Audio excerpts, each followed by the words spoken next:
Hello there, people of the internet.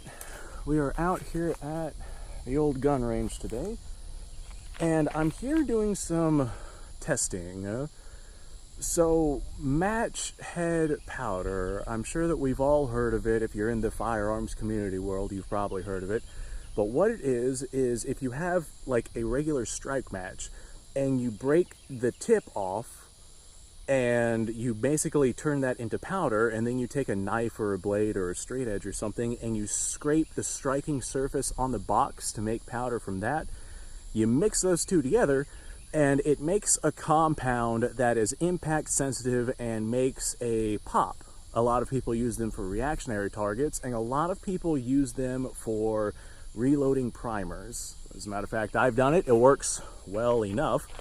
And there's a bunch of videos out there about people using this method for reloading primers. You can literally look up on Google, look up on YouTube, look up, whatever your choice of media is.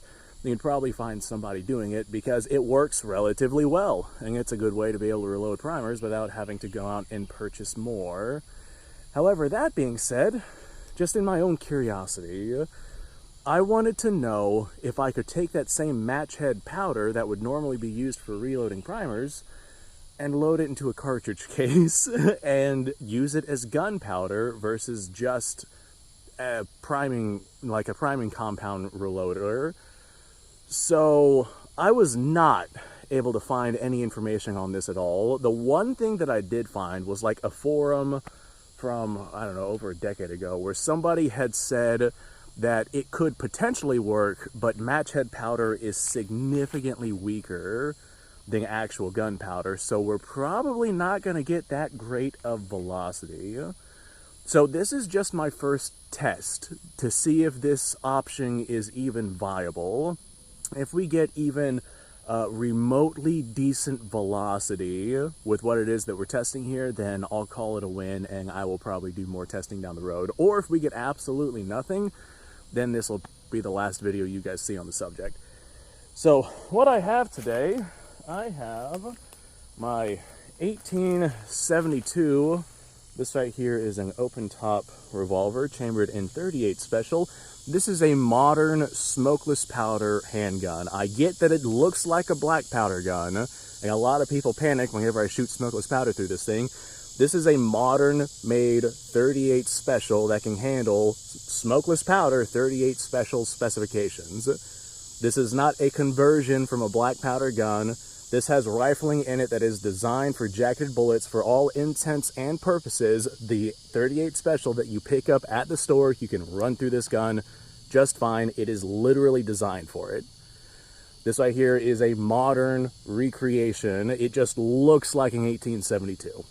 Now that we got all that out of the way, I'm going to go ahead and fire 2 rounds of just regular .38 special to get a feel for how powerful it is. I got 2 of these. These are 158 grains, and they're just loaded to regular .38 special specs using tight group, if memory serves me correctly, whatever fast pistol powder it is that I chose. And then once I'm done with those, I'm going to fire these. I have 2 rounds loaded up with this matchbook powder, like this match head powder. I have no idea how well this stuff is going to work, or if it's going to be so spicy it's going to blow up the gun. I'm very doubtful. From what I've been able to figure out, it's going to be like super underpowered, but we're going to find out. So I went ahead and I measured out like 10 grains of this stuff to stick inside of these cartridges. So these each have 10 grains of this match head powder, and that should hopefully be enough to get what it is that we're looking for. There's probably a little bit less because there are some pieces of like the actual match. I was using cardboard matches, and there's a little bit of cardboard left inside of the actual powder itself. So it's probably more like 8 grains, give or take. But we're going to see how well this stuff works. I have no idea what to expect. Literally zero. Now, hold on. I'm going to go ahead and give a disclaimer here. Do not try this at home because of reasons. I hold no liability for what anyone else decides to do. That being said, because I am trying this, I have to pay very close attention to these because the powder that's inside of them is impact sensitive. People use that to reload primers. So if you stick these rounds in a bag and you jostle that bad boy around hard enough, these might go off. If you have these cartridges and you drop them, they might detonate and explode. The powder inside of them is just super, super volatile. And because of that, whenever I load these rounds into my revolver, assuming the first one even decides to go off well enough to send a round downrange, I'm only going to load one at a time because I don't know how volatile these are, and I don't want the recoil from one cartridge to end up setting off the other. So that being said, let me load up the regular 38 special rounds just to get a feel for what 38 special recoil is and kind of get a comparison for this video. All right, I'm gonna put the old ears on here. Every time I'm out here shooting, I gotta check the earmuffs to make sure there's nothing crawling around inside of it, because there absolutely could be something crawling around inside of it. All right, regular old 38 special. This is just the normal ammo that I'm going to load up just to get a feel for 38 special and to have it for representation on this channel or on this particular video. So regular old 38 special. I'm going to be firing this stuff one-handed in case this gun does explode. Very doubtful it will with that match head powder. Like I said, we're probably going to get super, super weak velocity. But this is regular old 38. I'm just going to aim for like the grill out there. Well, I hit it. Let's hit it again. Yeah, this is an accurate gun. Those rounds were like right next to each other. So 38 special is not overly powerful by any stretch of the imagination. It is, however, super easy and cheap to reload, which is why it's one of my favorites. All right, now that we got the fun part out of the way with the ones that I know are going to work, let's load up the ones that I'm not so sure about. So this stuff is super hygroscopic, kind of like corrosive ammunition is. So you do want to clean your firearm after you decide to use this stuff. And that's kind of one of the reasons why I decided to go ahead and use my 1872 open top here. Simply because with this design, it's a black powder design. It's not a black powder gun, but it's a black powder design. And it is super easy to clean. So this is the match head powder 38 special. I have no idea how well this is going to work or if this thing's going to blow up. I just aim down that way, pull the trigger, and I guess we're gonna find out here. Oh, hey! Oh my God, that worked really well. It definitely felt a little bit weaker than the normal 38 special, but dude, that was tolerable. That was actually really, really awesome. So this is definitely gonna be, yeah, I don't see any primer bulging or anything like that. No signs of overpressure, which makes sense. Like I said, this is going to be a super weak charge in comparison to what it is that we're normally used to. But dude, I can't believe that worked that well. All right, we have another. Again, this is 10 grains of that match head powder. Let's go ahead and get this bad boy loaded up too. You know what? Wait here. I'm going to go down there, look at the grill, find a spot that hasn't been shot, and I'm going to hit it with this. And we're going to see if it's strong enough to go through the metal of the grill. All right, pretty much that side of the grill that I have facing me is open and ready. So I'm just going to take aim, send lead, see if we hit it. Ah, goodness. Well, we should have hit it. Yeah, that definitely does not feel as powerful as 38 special, but dude, that feels serviceable. Like, that feels like something that I would definitely not want to get hit by. I'm going to have to break out a chronograph, see what the actual velocity of this stuff is. But, dude, that is awesome.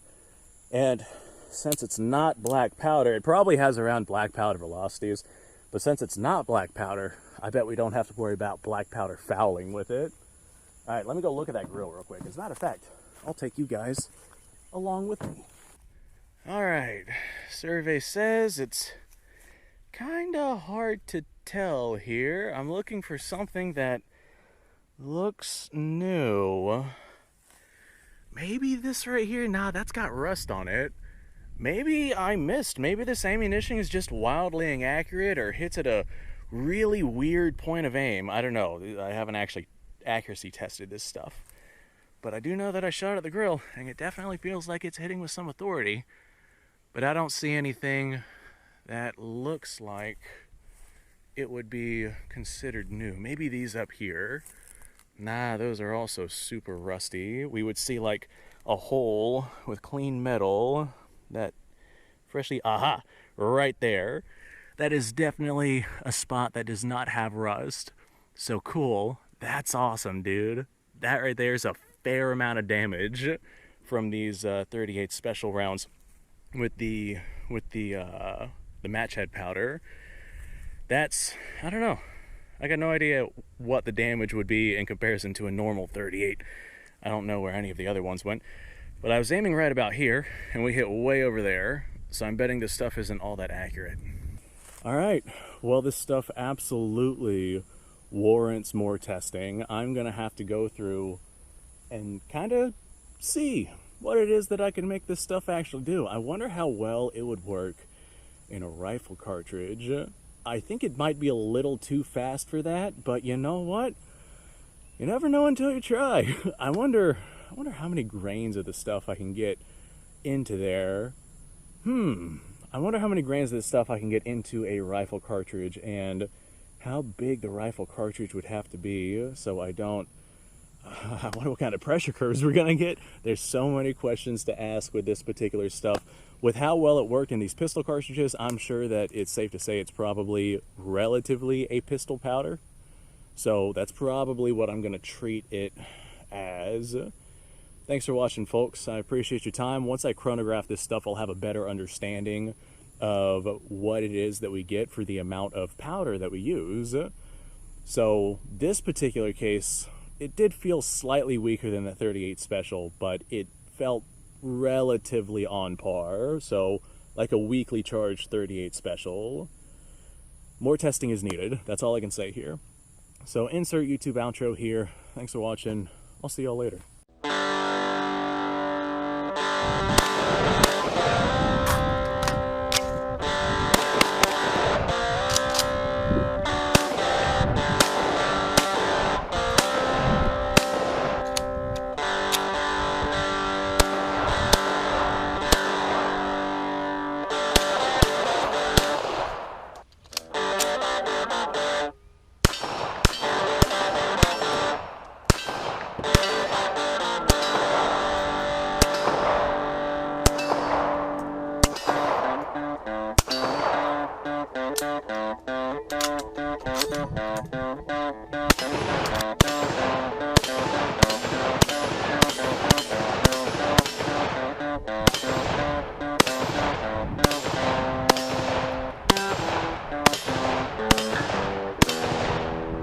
Been a little while since I've done this.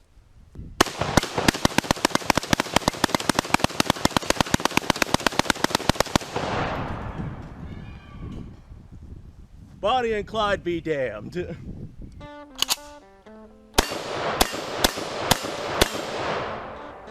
Poor man's Garrett.